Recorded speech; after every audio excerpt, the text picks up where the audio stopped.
So raising the dividend, you've also announced this buyback, so essentially returning a fair amount of capital to shareholders. What's led to these decisions? So good morning, and I'm very pleased about our results in 2018. As you see, we had an increase in operating profit of 4%. We had an increase in net income of 10%. We had an increase in the dividend per share of 12.5%, and an increase in the earnings per share of 14%. So if you look at the metrics, are very, very strong. We have a strong capitalization of about 230%, and clearly we are generating liquidity. And so then we have a policy here where we like to do M&A. On the same time, we do also capital repatriation, and this explains the 1.5 billion of buybacks. But I would like also to highlight that in the course of 2018, we had about 2 billion of bolt-on acquisition. So it's really a combination of strong operating performance, and then we combine this with external growth and also with disciplined capital management. And this explains why the set of numbers look so good on all dimensions. OK, you've mentioned M&A and sort of suggested that while returning capital to shareholders, it doesn't necessarily mean you'll be holding back on M&A. So tell me a little bit about that in terms of your plans for M&A in 2019. You know, I would just like to speak about what we did. So if you see in 2018, we bought the minorities of Euler Hermes. This was a major acquisition. We also did a few bolt-on acquisitions like Multi-Assistentia. And then we did also acquisition in continents like Africa or Asia. So we are looking also at the growth that we might have 10 years down the road. And I would say for 2019, you might look at something along the line. So it's really a combination between bolt-on acquisition and then whatever we have available. We are very happy to invest in ourselves, because every time we do a buyback, we are somehow investing in ourselves. And we really believe that we have very good reason to invest in Allianz.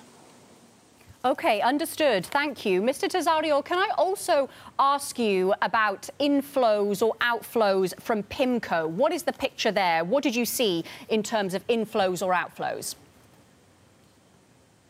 Yeah, when you look at 2018, we had at Pimco net outflows of about 8 billion. When you look at the quarterly development in 2018, we had good quarters, and then we had weaker quarters.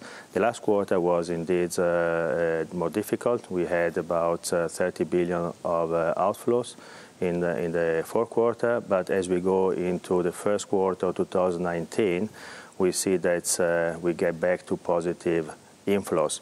One thing which is very important to highlight, we always look at the inflows and outflows, but I think what is really crucial is to look at the fee margin, which is about how much revenue you do out of the business that you are bringing in. And when you look at the fee margin for Pimco and also for AGI, you can see that it's going up. And it's going up more or less on a quarterly basis. So we see a lot of quality of the business. And this also explains why last year our revenue went up. If you remove the FX effect, revenue went up about 6%. And this is driving a growth in operating profit for the segment of about 7%. So very good fundamentals, and yes, there is some volatility on the inflows, but fundamentally the business is developing really nicely. OK, I fully hear your positive story and your positive outlook for 2019. Not to focus too much on the negativity and the difficulty of the fourth quarter, Mr. Terzariol, but bear with me. I'd just like to know a little bit more detail about the outflows. What regions and strategies were hardest hit? You know, when you look at the region, I would say it's mostly Europe and a little bit of Asia, but Europe was mostly affected.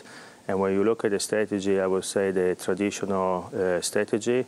When you go into the alternative strategy, you see indeed positive outflow. So I would say really the kind of plain vanilla traditional strategy and the European business has been more affected.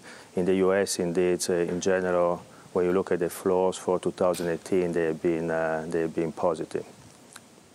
Okay, and you've talked about the fee margins going up. Let me ask you about pricing in property and casualty. Is it high enough? You know, we have a combined ratio of 94%, which is a very good combined ratio, especially if you look at the retail lines of business. The combined ratio is even better than 94. So I would say the pricing is definitely solid. And when we look at the environment as we go into 2019, I would say it is benign. So depending on the country and depending on the lines of business, you see either stable rate environment or you even see a positive rate environment. So I would say it's in general a good pricing situation and also with some upside. One area of focus is the industrial business, where we know that pricing has been constrained over the last years, and now we see a little bit better momentum as we go into 2019.